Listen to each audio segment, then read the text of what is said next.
Oi! Nice chicken strips.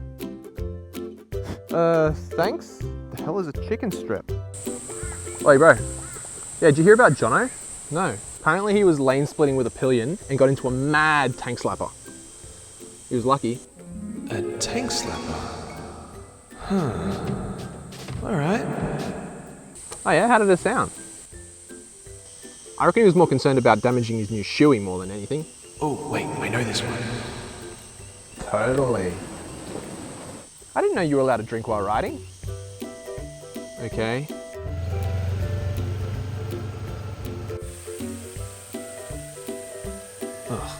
Arsehole.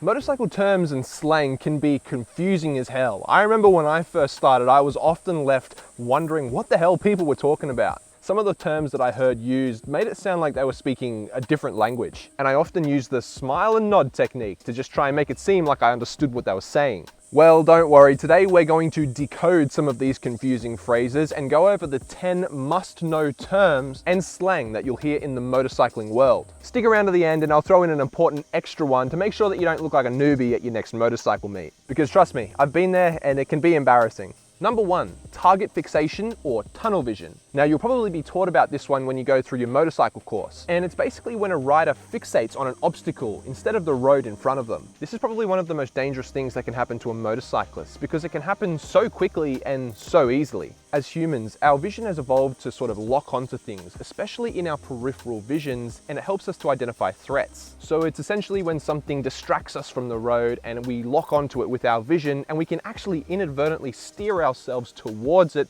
causing a crash. It's definitely something to be aware of and know about. Number 2, a high or low side. These are common terms and are referring to different types of accidents. A high side refers to a type of accident where the rider flies over the top of the handlebars, high. A low side crash refers to a type of accident where you lose traction and the bike slides out from underneath the rider. This is also sometimes referred to as laying the bike down. Number 3, and this is an important one, it is the wave or nod. This is a sign of respect and acknowledgement to other riders out on the road. It means you'll give each other a small wave when passing, and it's normally a 2 fingers, kind of like a peace sign. This isn't as common here in Australia because our hands are on the throttle on the passing side, so instead we give them the nod. It's just a small knowing head tilt to say, I see you. While not everyone will do it, most do, and it's a nice way of just showing that you're part of the community. Next up is lane splitting and filtering. Lane splitting refers to the practice that you'll see some riders do where they ride at high speeds through the middle of traffic, and it's actually illegal to do in all states here in Australia. Lane filtering, however, is a different story. This is when you're moving through slow moving or stopped traffic and you're going at a slow speed. Think going down the hard shoulder on a motorway when the traffic's stopped. This is actually legal here in Queensland, as long as you've got your full motorcycle license and you're traveling under 30 kilometers an hour. Perk of riding a motorcycle, don't have to deal with traffic. Number 5, fairings, pegs, and sissy bar. These are just different parts of the motorcycle, and I think 2 of them are pretty self-explanatory. Pegs are the foot pegs, where your feet go, and fairings are all of the plastic bits, usually on a sport bike, like the windscreen and the side panels. But what the hell is a sissy bar? Well, on some larger bikes like a cruiser, you may have a backrest. And while it sounds like it, it's actually not an offensive or derogatory term. Alright, so up next we have counter steering. Now you'll probably learn about this in your motorcycle safety course, but it is essentially the most effective way to steer your motorcycle. It involves pushing the handlebars the opposite way of what you want to turn. So if you want to turn left, you push the left handlebar right. If you want to go right, you push the right handlebar left. Again, this seems like it might go against the grain, but once you get the hang of it, it will become second nature. Next up we have panniers and top box. Now this is a pretty simple one. Panniers are those side bags that go at the back of a motorcycle to carry gear and cargo, and a top box is the one that you'll find on the top. A lot of people choose to add these onto their bikes so that they have a bit more carrying capacity. The next term to know is pillion. This basically just means a passenger on your bike, and a pillion seat is just the passenger seat at the rear. Keep in mind there is a, shall we say, less technical word for this seat as well, which you'll definitely know when you hear. Does he look like a bitch? All right, next up we have chicken strips. Chicken strips are the strip of tread on the edge of a tire. They're called chicken strips because if a person has got big ones, it means that they're not leaning their bike over and they're too chicken to really put it into a corner. Some people can be really proud of how small theirs are and be very serious about it. If someone tries to make fun of you for having chicken strips, they're probably just a squid, and it says way more about them than it does you. So don't take it to heart.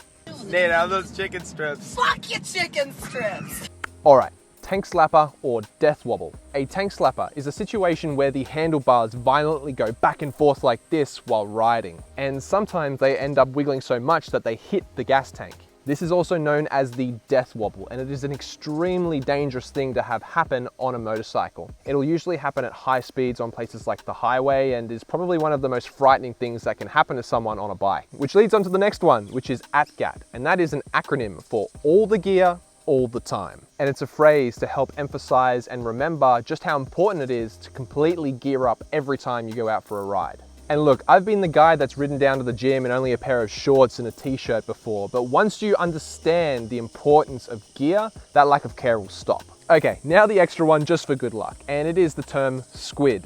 A squid is a slang term that often just refers to an arrogant or dumb rider. This is not usually an affectionate term. Squids can be dangerous to themselves and other riders. It's the type of rider that unfortunately gives a lot of the other ones out there a bad name. You know the type, they're usually on a 600cc or liter class superbike doing power wheelies down the highway on what they call their crotch rocket. You should definitely have fun with your bike, but try not to be a squid. Now if you know all of those, you should have all of the essential terms to go out there and start talking to other motorcyclists and understand what the hell they're talking about. If you think I've missed any, leave them down in the comments below. Motorcycle terms are always changing, but it's good to know those basic few. So get out there, enjoy your chicken strips, and don't be a squid. But till next time, thanks for watching.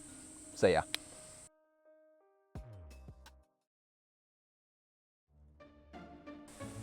Motorcycle terms, stick around to the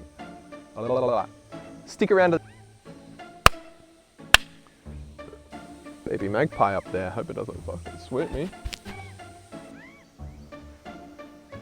Go away. Lane filtering, however, fuck off, you dog.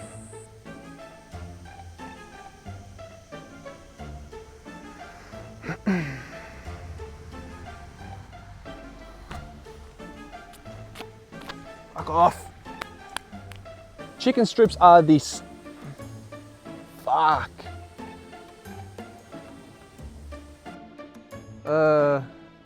Thanks?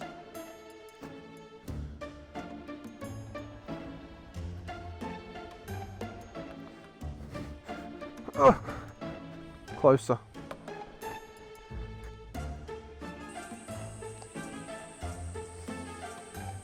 Oi! Nice chicken strips. Loser.